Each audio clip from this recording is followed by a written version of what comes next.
Bismillahirrahmanirrahim.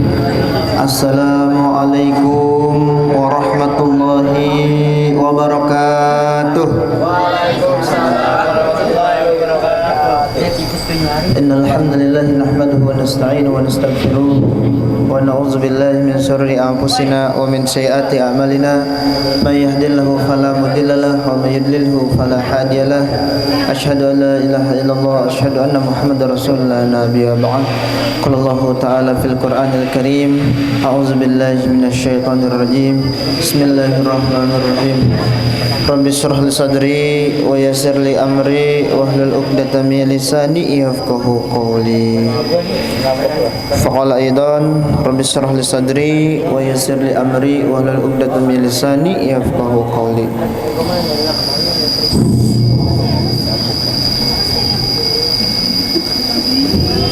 Hadirin, sama-sama mari kita panjatkan puji serta syukur kehadirat Allah Subhanahu wa taala yang telah memberikan kita beribu-ribu macam nikmat, di antaranya nikmat iman, nikmat Islam, nikmat sehat wal afiah, sehingga kita dapat berkumpul bermuajahah di tempat yang insyaallah dimuliakan Allah Subhanahu wa taala. Salawat bertangkaikan salam semoga selalu tercurahkan kepada junjungan Nabi besar kita Nabi Muhammad sallallahu alaihi wasallam, kepada keluarganya, para sahabatnya, juga semoga sampai kepada kita selaku umatnya. Amin ya Allah rabbal alamin. Pada pertemuan yang lalu kita membahas tentang najis. Nah, kemudian hari ini kita akan membahas tentang apa? Air yang mensucikan daripada najis tersebut.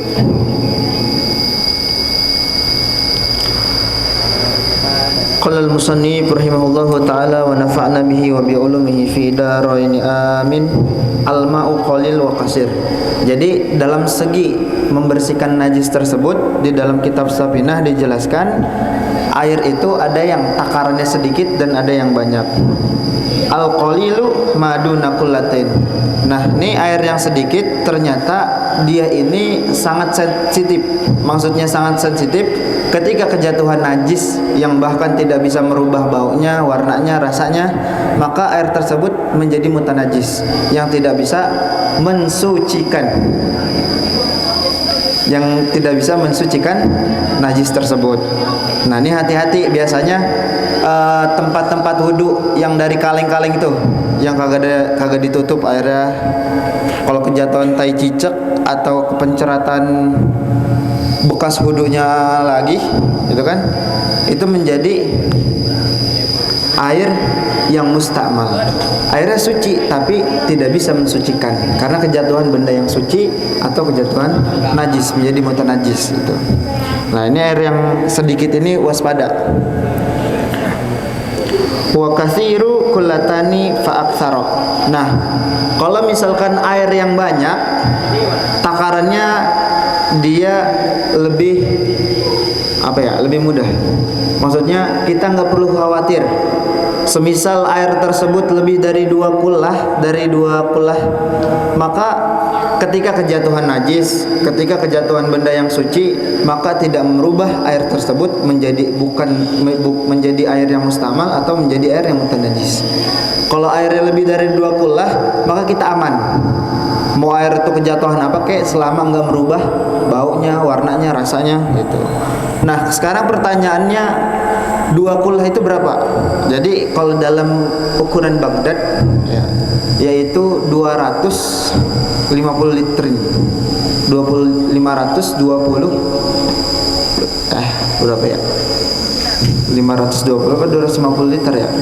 Makanya ukuran segitu tuh, balik tuh ya. Ntar dicek. Kalau misalkan airnya lebih dari itu, ini dah takarannya baknya. Kalau misalkan bak itu 60 cm, misalkan dia persegi 60 cm, 60 cm, 60 cm, ke bawahnya juga 60 cm, maka air tersebut dikatakan 2 kullah. Kalau udah lebih dari itu, maka dikatakan lebih dari 2 kullah. Takarannya lah ya, yang gampang. Misalkan tempatnya lebih dari 60 cm, 60 cm, 60 cm, ke bawahnya 60 cm, 60 cm, ya segitu dong. Itu 2 kulah. Kalau lebih dari itu kita aman.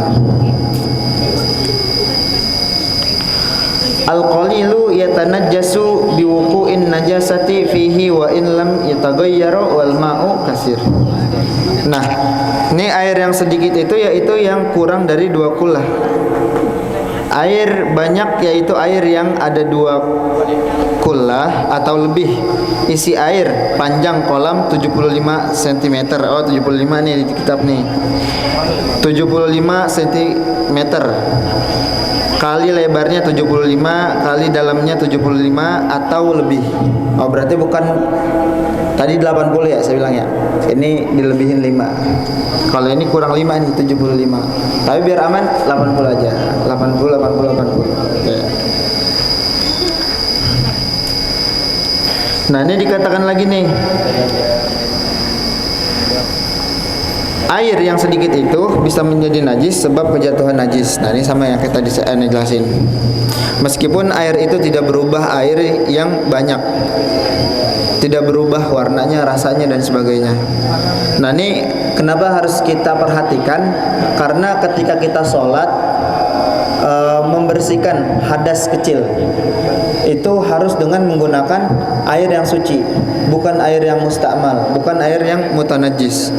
Kalau kita wudunya pakai air yang mustakmal, airnya suci tapi tidak mensucikan. Contohnya apa? Air teh suci tapi tidak mensucikan. Kalau air teh kan suci nih, airnya sebelum kena teh dia suci, kemudian dia kejatuhan benda yang suci.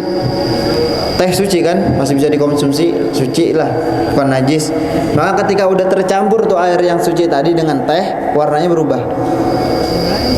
Nah, maka dia disebut dengan air mustakmal, air yang suci tapi tidak bisa mensucikan.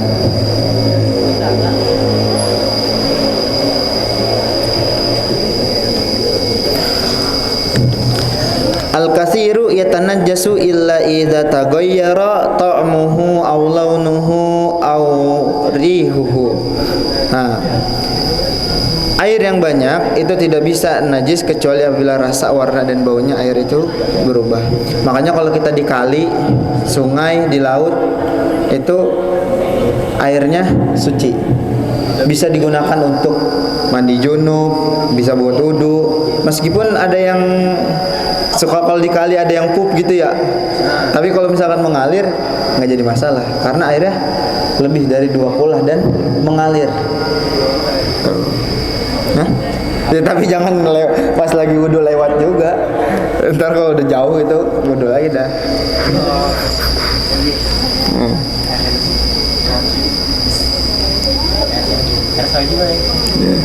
Astagfirullahaladzim. Air soju adalah haram. Soju. Astagfirullahaladzim.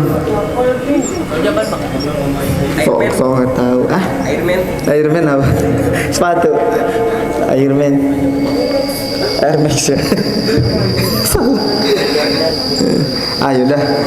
Nah, intinya itu tadi bahwasanya kita harus mengetahui alat atau air yang bisa digunakan untuk bersuci. Sebenarnya ada macam 7 air. Nah, 7 itu apa aja nih? Air hujan, ma'us sama, air yang keluar dari langit, air hujan. Nah, itu suci. Ma'us salji, air es. Air es kalau ada salju itu. Ya. Ma'ul barad, yaitu air sumur. Air dari sumur suci. Ma'ul aini, mata air, mata yang keluar dari mata air tuh biasanya ada tuh kalau misalkan orang gali-gali keluar tuh mata air. Nah, itu suci. Yang kelima air embun, air laut dan air sungai. Ada 7 mata air. Maksudnya air yang bisa digunakan untuk bersuci. Tuh. Ya kalau cebok pakai embun ya bisa. Tapi jangan dikeset-keset gitu ya.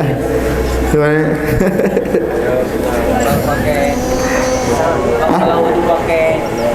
pakai air Pristin boleh. Pakai es apa? Pristin. Kalau nggak Pokari. Kalau Pristin itu dia nggak dicampurin ya, masih putih kan, bening kan. Tapi kalau apa Maison efek Pokari, kalau Pokari itu udah ada rasanya. Meskipun dia suci, meskipun dia suci, tapi dia nggak bisa mensucikan. Karena dia udah kejatuhan benda yang suci selanjutnya, kayak gula. Yang nggak masalah ion, lu disemutin ntar udah gitu. Ya, oke. Mungkin ada yang bertanya sampai sini? Kan katanya kalau air yang mau dipakai di wudhu cuman di tempat yang kalian itu ya. Iya. Tapi itu airnya dari air hujan. Tetap nggak boleh ya kalau ambil gitu. Nah, jadi boleh. Cuma kita harus hati-hati. Masalahnya kita lihat dulu nih. Ini kalengnya ini dia suci apa enggak, atau dia potensi kejatuhan najis apa enggak. Karena ukuran kaleng yang kongwon itu kurang dari 2 pula. Makanya rawan. Masalahnya rawannya apa? Ketika kejatuhan najis atau wudunya kan ada nih, kalau wudu cepat gitu sampai mental lagi ke dalam tong itunya. Nah, itu jadi mustakmal airnya. Maksudnya mustakmal ketika suatu apa namanya? Air yang suci itu kejatuhan yang suci atau bekas dari air wudhu tadi tersebut, maka itu menjadi mustakmal yang nggak bisa terkena membersihkan apa ya, najas kita, atau baik hadas kecil maupun hadas besar. Nah, terlebih tadi kalau misalkan kehujanan berarti otomatis dia kepanasan. Nah, ini hati-hati juga. Termasuk yang makruh digunakan dalam bersuci adalah air yang musyammas. Air musyammas itu adalah air yang terjemur matahari. Tuh, kalau misalkan kita wudhu dari tadi tuh yang kaleng tersebut, itu airnya kejemur sampai rasanya panas anget lah gitu. Nah, itu makruh wudhu pakai air itu. Tapi kan sering kan tuh yang tertoran iya, kan ditaruh di air pas ya kena matahari itu. Nah, itu biasanya panasnya itu cuma pertama. Selanjutnya udah, maksudnya yang jadi makruh itu gini, ketika dinginnya itu sampai kita bikin kaget. Dingin banget. Enggak sampai beku, tapi dinginnya itu bikin kaget. Atau panasnya itu sama bikin kita panas banget dah gitu. Kalau ke muka panas, maka itu makruh. Kalau misalkan sampai melepuh itu beda lagi, itu bukan makruh tapi haram. Masa wudu pakai air yang melepuh haram.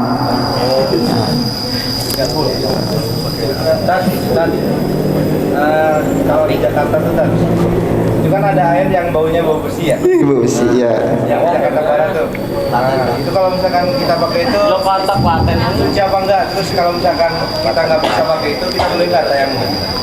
Ya, sebenarnya kalau tayamum itu ketika airnya benar-benar udah nggak ada, maksudnya nggak ada tuh. Itu warnanya keruh. Bau juga kayak bau besi gitu.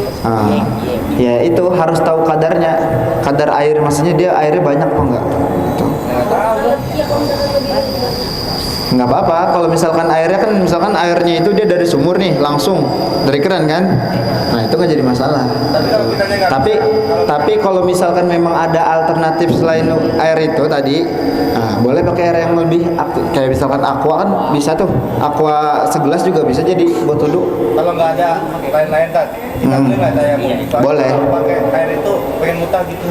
Nah, kayak itu kan karena Anda uzur. Cuma sebabnya tayamum itu sebenarnya punya ukuran atau punya, dia kan rukhsah ya, keringanan. Semisal orang itu sakit dan kalau misalkan memang kena air dia nggak bisa. Namun dari ngecek mobil kan kemana-mana kan Tat. Jadi kalau misalkan mau sholat tuh bingung. Iya. Cek mobil Saya pengen sholat ngecek mobil. Saya pengen sholat nih. Taruh atu-atu. Gak apa-apa Tat, Nih. Tayamum, kita tuh kalau misalnya mau tayamum kita harus cari dulu airnya. Mau minta ke airnya ada. Cuman airnya keruh. Iya, cari yang lain. Kita tuh batas carinya itu sampai apa? Kalau di dalam kitab tuh sampai kalau orang manah terus Nah, sampai mana tuh? Seukuran segitu kita wajib mencari airnya. Tergantung mananya gede apa kecil. Iya, pokoknya dikira-kira dah. Dikira-kira gitu. Kalau misalkan kita meskipun kita yakin masih ragu-ragu antara airnya ada apa enggak, airnya enggak apa enggak, tapi itu adalah ikhtiarnya kita. Ikhtiar kita adalah mencari air. Kalau memang enggak ada, kita boleh tanya. Kayak kita lagi musafir. Jadi kalau untuk semua airnya udah pasti kayak gitu semua. Satu kayak Iya, ya misalkan lu udah tahu nih, pasti air kayak gitu semua. Iya. Tapi lu harus cari dulu. ke warung gitu. Iya, lu harus cari dulu pokoknya. Ada gas gimana? Pesan mulu. Tat, kalau lagi cek mobil mah muter-muter, Tat. Bingung ngatur waktunya. Ya pokoknya disempetin. Bismillah. Gua nggak tahu aja, Pak. Pakai api boleh nggak sih? Pakai api? Apaan? Hah?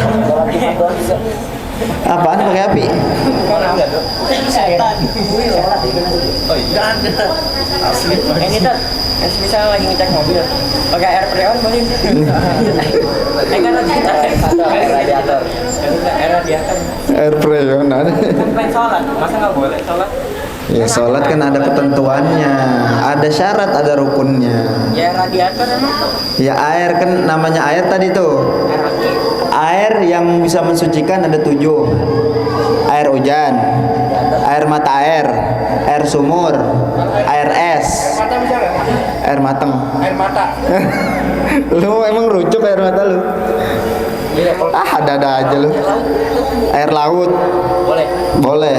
Ma'ul bahri ma'un nahri. Air laut, air sungai, sama air embun. Air sungai kan rata-rata udah warna hijau gitu. Emang air laut boleh? Nggak jadi masalah. Air sungai. Ya. Kok air laut boleh? Boleh. Tadi kok air nggak boleh? Cuman kalau Itu buatan alam ya.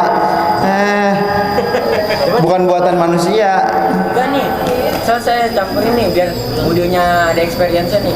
Experience. Anjay. Lanjut. Maaf. Eksperimen kali. Iya ada rasa-rasanya.